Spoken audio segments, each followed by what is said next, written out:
All right, I'm Dan Harris. And I'm going to talk to you about feeding your bees. And I'm going to show you how I mix my syrup, my sugar syrup. Sugar and water, for those of you who aren't beekeepers, sugar and water provide bees with carbohydrates that honey would ordinarily supply them with. Now, most of my bees overwinter on honey that they produced, and I try to only take the honey that is surplus and is not necessary for them to get through the winter. But every year I have a number of hives that either were new starts last year or were maybe they swarmed, or for some other reason they really never were able to put up enough honey to get themselves through the winter. And consequently, they need to be fed. And it's late winter, it's actually March, so spring is right around the corner. I've been out checking hives and double checking the ones that seem to be on the margin of running out of honey before our nectar flow begins in a few weeks. So ultimately, I'm feeding about, right now I'm feeding probably about 30 hives. And so this is how I mix my syrup. You mix basically, what I'm going to do is, and let me just show you this. We're going to turn this a little bit here if I can, like so. And we'll just kind of maybe bring it down just a little bit. This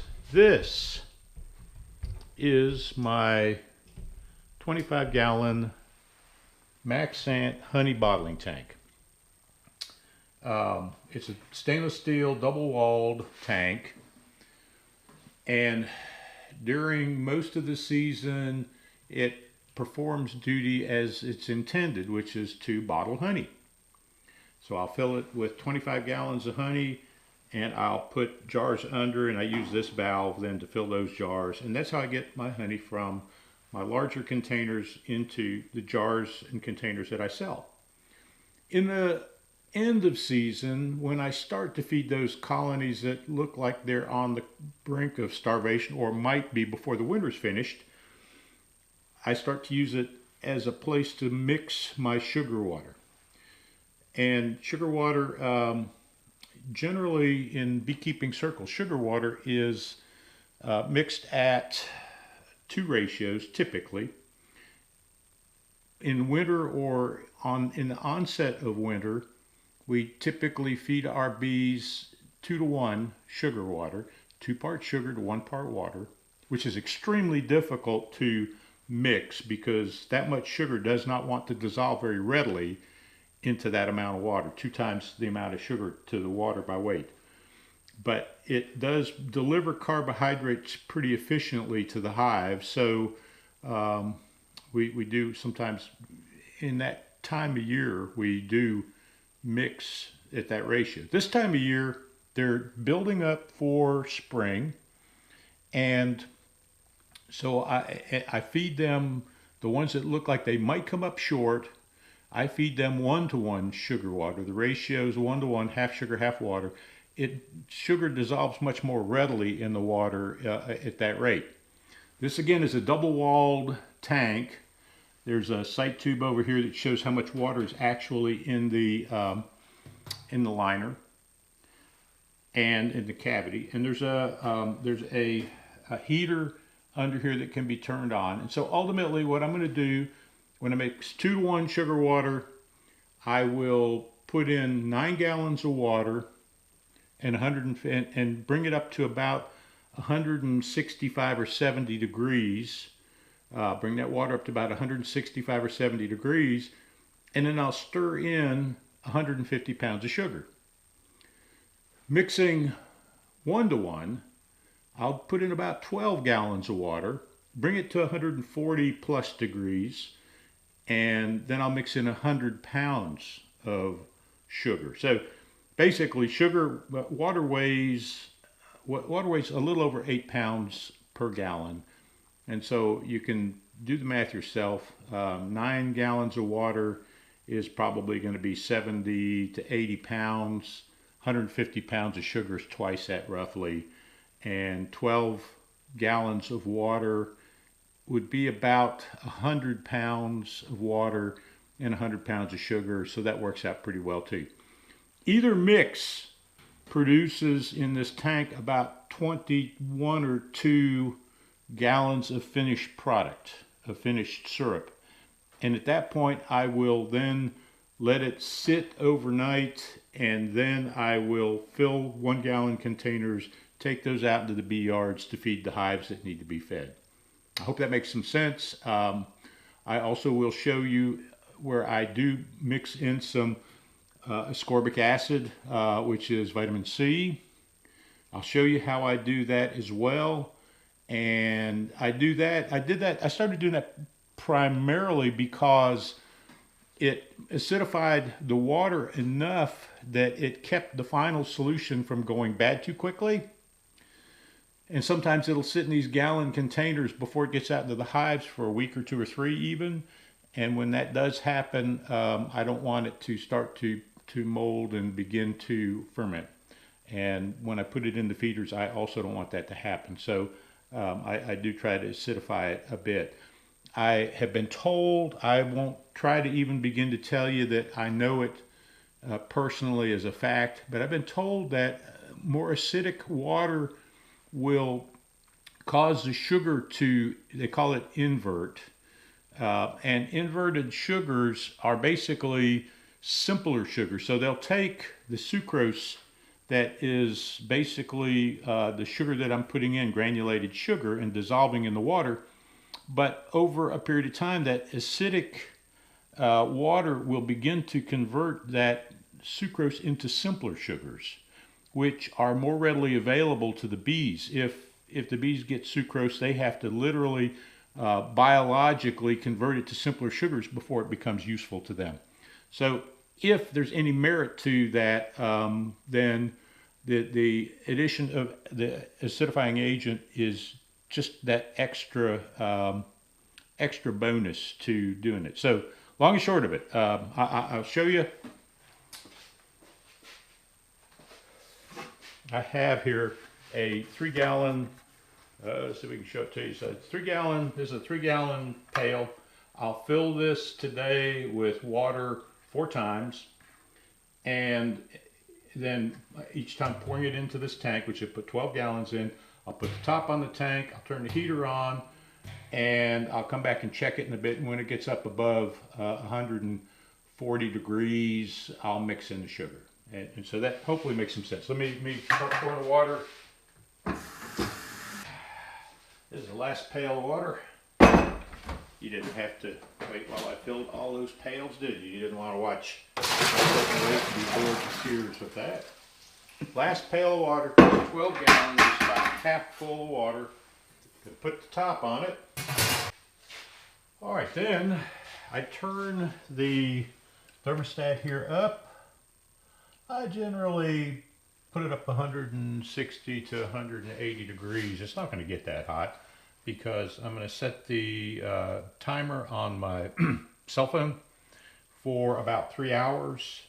I'll come back and check it probably before then, but that'll remind me if I forget.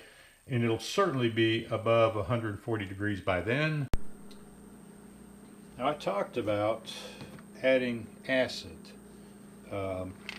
ascorbic acid to, I talked about adding ascorbic acid to my sugar syrup. This is vitamin C, 1 milligram, 1,000 milligrams. There's a gram of ascorbic acid in each one of these capsules.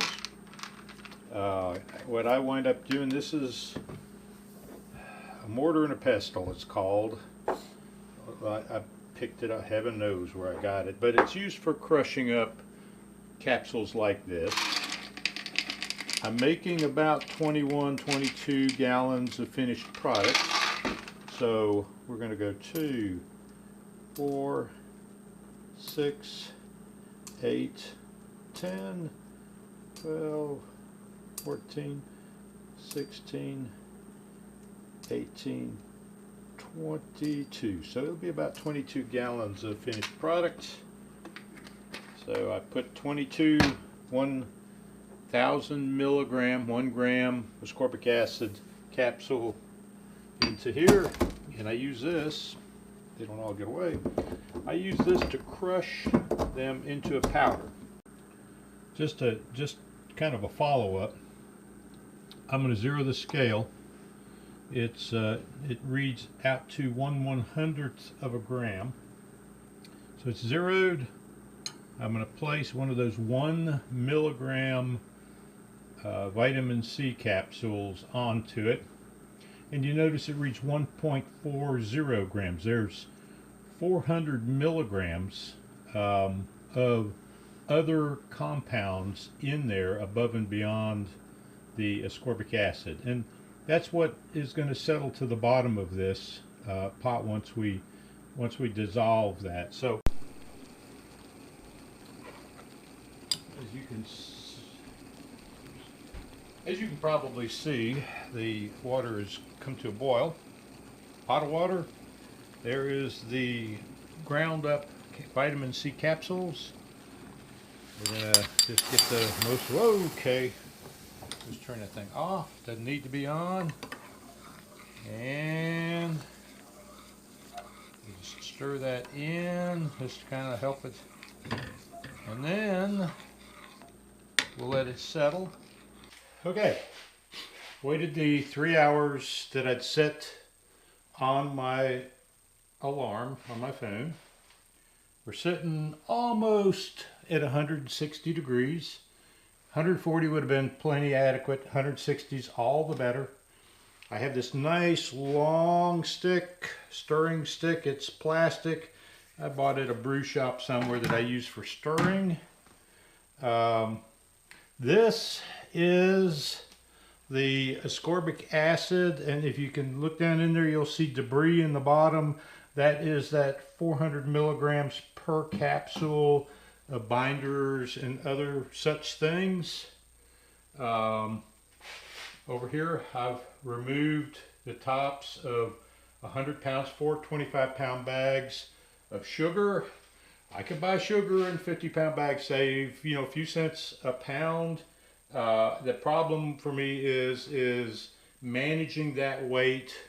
It just is more than I really want to manage. My back's really been doing real well for the last couple of years.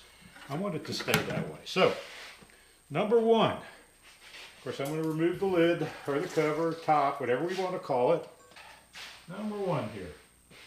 What I want to do is pour this ascorbic acid into the tank. And I'm going to try to do it relatively gradually so that I don't pour off, as I said, those solids that are in the bottom of it. None of this is exacting, but the idea is to get enough acid to lower the pH of that water enough that once that sugar dissolves in there, it won't mold nearly as quickly. And there was a time, actually I had a pH meter, stir the water just a little bit in there, get that everything pretty much just in motion.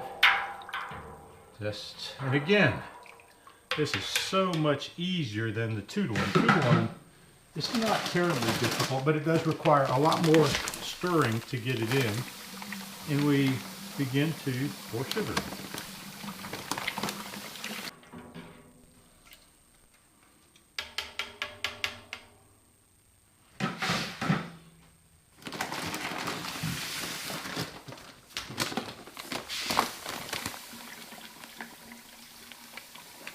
I don't know if the water line, or the syrup line, I guess it is now, is where you can see it, but it is, there's over 20 gallons in there now of syrup. 100 pounds of sugar, roughly 100 pounds of water, 100 pounds of sugar, 22 grams of ascorbic acid. Get out, and we'll have some beautiful 1-to-1 syrup. I'll let it sit in the tank overnight. I'll put it in gallon containers in the morning, and it will be ready for prime time thereafter. All right, so here we have it, finished product. Gallon jugs, 1-1 syrup,